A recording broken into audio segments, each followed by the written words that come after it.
Pakistan stock market में इस हफ्ते मिला जुला रुझान रहा और हफ्ते के इख्तिताम पर KSE 100 इंडेक्स 233 पॉइंट्स की कमी के बाद 85,250 पर बंद हुआ। पिछले हफ्ते की तरह एक बार फिर इंडेक्स ने इंट्राडे बेसिस पर 86,400 के करीब रिकॉर्ड हाई बनाया और इन्वेस्टर्स ने सियासी हालात के पेश नज़र प्रॉफिट टेकिंग को तरजीह दी।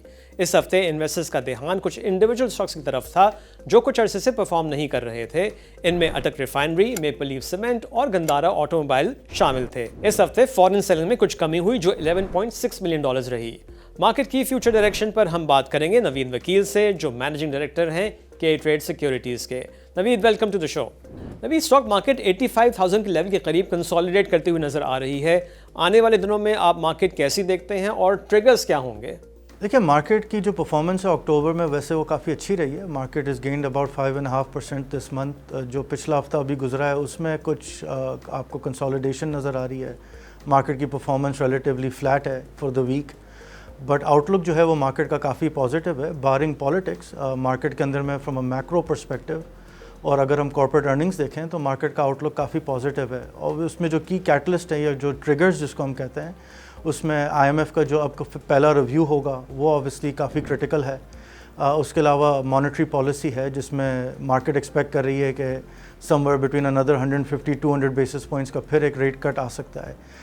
तो आई थिंक ये कुछ कैटलिस्ट हैं जिससे मार्केट की परफॉर्मेंस आने वाले दिनों में बेहतर ही नज़र आ रही है। अच्छा, फॉरेन सेलिंग में इस हफ्ते थोड़ी कमी हुई है, तो फॉरेनर्स का कितना इंटरेस्ट है इस वक्त हमारी मार्केट में? अगर आप एक्टिव फॉरेन इन्वेस्टर्स के पर्सपेक्टिव से देखें तो पाकिस्तान में इंटरेस्ट इस वक्त काफ़ी ज़्यादा है। Just to give you perspective, पिछले इसी मंथ में इनफैक्ट अक्टूबर में there have been about 10 to 11 foreign fund managers, active fund managers that have visited Pakistan on the ground, meeting companies, meeting government officials, multilaterals, और पाकिस्तान पे view काफ़ी positive है। पिछले 2 महीने में के ट्रेड में we have hosted 5 foreign institutions in just the last 2 months, और अभी अक्टूबर में टोटल जो है 11 फॉरेन इंस्टीट्यूशंस पाकिस्तान आए हुए थे with us and with other brokerages as well. तो फॉरेन इंटरेस्ट काफ़ी स्ट्रॉन्ग है। आई थिंक जनरल अंडरस्टैंडिंग ये है कि पाकिस्तान एक IMF प्रोग्राम में है। पाकिस्तान की अगर आप हिस्ट्री देखें एक लॉन्ग टर्म IMF प्रोग्राम में, तो पाकिस्तान की मल्टीपल्स जो हैं यूजुअली एक 3 year IMF प्रोग्राम में काफ़ी सिग्निफिकेंटली री रेट होते हैं। तो प्रोवाइडेड कि हम मैक्रो इकोनॉमिक स्टेबिलिटी कंटिन्यू कर सकते हैं, रिफॉर्म प्रोग्राम इम्प्लीमेंट कर सकते हैं और एक मैक्रो इकोनॉमिक साइकिल मुकम्मल कंप्लीट कर सकते हैं, तो उससे फॉरेन इंस्टीट्यूशनल इंटरेस्ट जो है वो काफ़ी स्ट्रॉन्ग रहेगा आने वाले दिनों में। अच्छा नवीद, इस हफ्ते कुछ र्यूमर्स, फॉल्स न्यूज़ ने मार्केट का सेंटिमेंट थोड़ा ख़राब किया और इन्वेस्टर्स को भी थोड़ा नुकसान हुआ।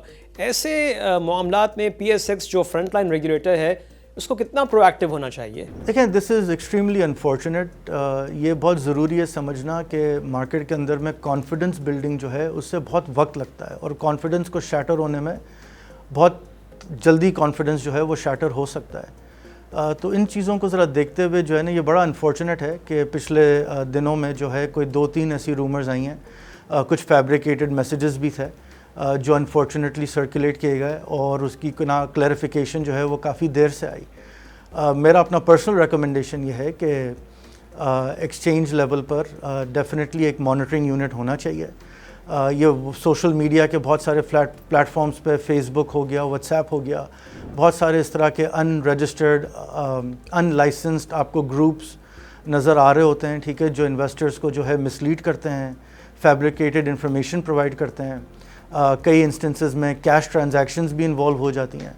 तो इन ग्रुप्स पे जो है नज़र रखना, इन्हें टाइमली जो है उस पर एक्शन लेना, ये चीज़ें बड़ी पॉसिबल हैं, लेकिन उसके लिए बस थोड़ी सी एफर्ट और विजिलेंस की ज़रूरत है। और personally in my opinion exchange level पे एक मॉनिटरिंग यूनिट जो है वो होना चाहिए। और नवीद, अगर इसी हवाले से बात करें तो हमारी मार्केट लॉन्ग टर्म पर अगर देखा जाए तो बड़े अच्छे रिटर्न्स देती है, लेकिन ऐसे वाक़यात से हमारी मार्केट का परसेप्शन ख़राब होता है। देखिए, मार्केट में जो है ना रिटर्न्स मौजूद हैं और ऑब्वियसली कॉन्फिडेंस अगर मेंटेन रहे और कॉन्फिडेंस बिल्ड किया जाए तो वो रिटर्न्स अवेलेबल है। मैं आपको एक सिंपल सा डेटा शेयर करता हूँ। 2012 से पाकिस्तान स्टॉक मार्केट अगर आप 92 ग्लोबल मार्केट्स के साथ कंपेयर करें सिंस 2012, तो Pakistan stock exchange has been a top 10 performing market in US dollar terms 5 times, in local currency terms 6 times।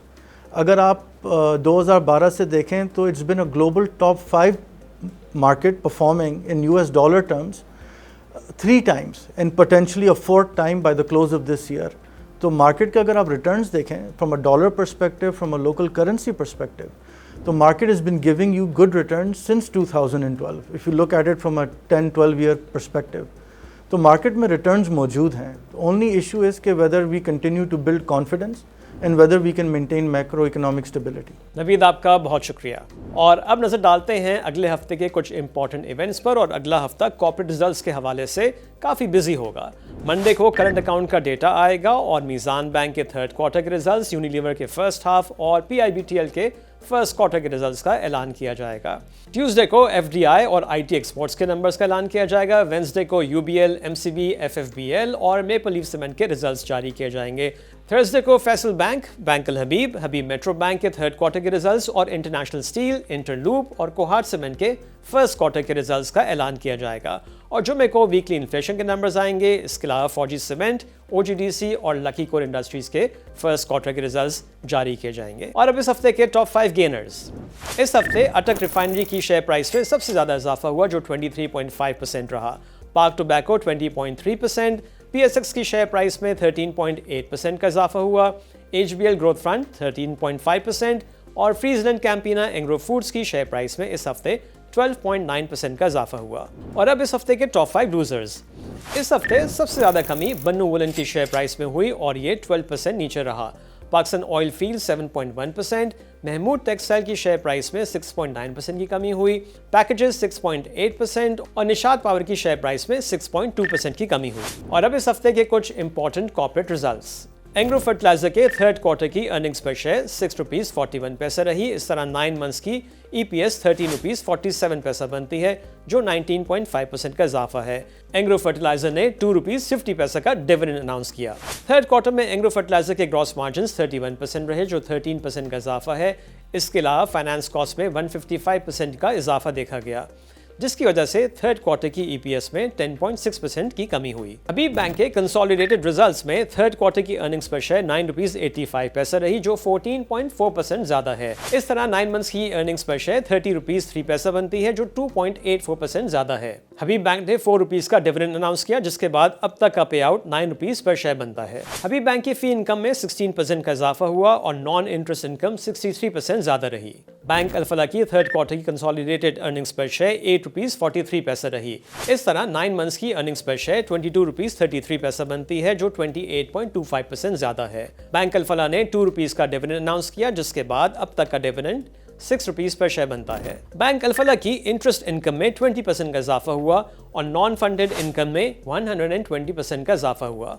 इस तरह 3rd क्वार्टर की अर्निंग्स पर शेयर 50.26% ज्यादा रही. और आखिर में DG खान सीमेंट के फर्स्ट क्वार्टर के रिजल्ट्स जिसमें कंपनी की अर्निंग्स पर शेयर ₹1.84 रही जो 21.8% ज्यादा है. फर्स्ट क्वार्टर में नेट सेल्स 7% कम रही. ग्रॉस मार्जिन 20% रहे जो पिछले क्वार्टर के मुकाबले में 12% ज्यादा है. फाइनेंस कॉस्ट में 24% की कमी हुई. कंपनी ने कोई डिविडेंड अनाउंस नहीं किया. और ये था इस हफ्ते का stock watch. Until next week, खुदा हाफिज.